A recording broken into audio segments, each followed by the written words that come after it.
Hi, it's me again with Corel Roll Tips and Tricks. I'm going to show you how to, or attempt to show you how to draw this, and you could play with it and change it quite a bit, make the outline, different and thicker. But it looks like a heart.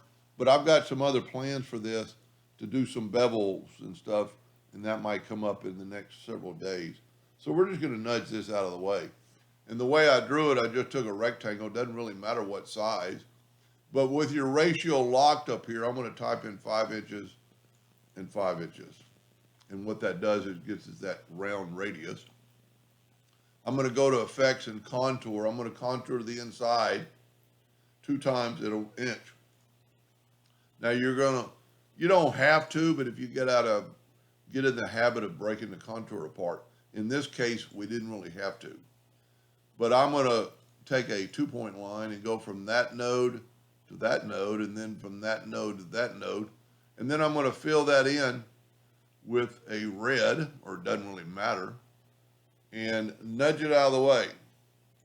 Because that's all we really want. We don't want this anymore.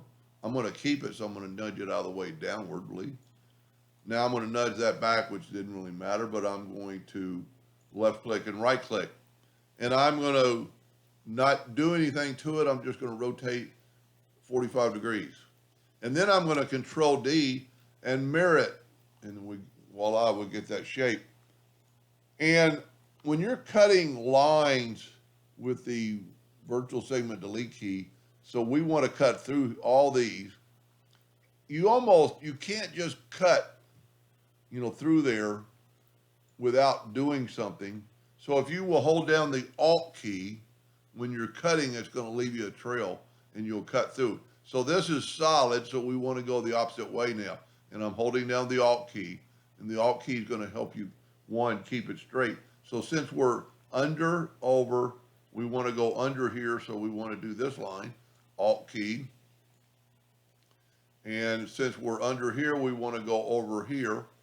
So we want to, always get confused. You want to go over, so we want to cut out these lines, holding down the Alt key. And we have that.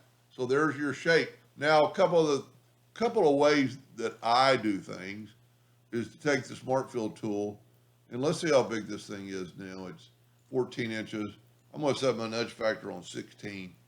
And I'm going to take the Smart Fill tool, and I'm going to nudge out of the way, and you'll see why in just a second.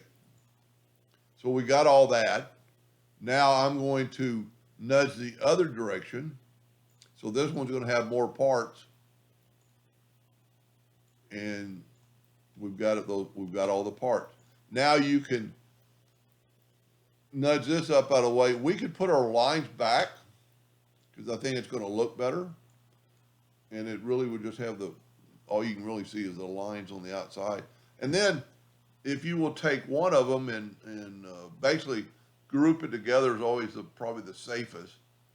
Because if you try welding it now, it's going to get rid of your lines. But if you group it, you'll be better off. And then you could move them together. And because that's a group, we could still grab that one, holding down the control button, and let's add a little white.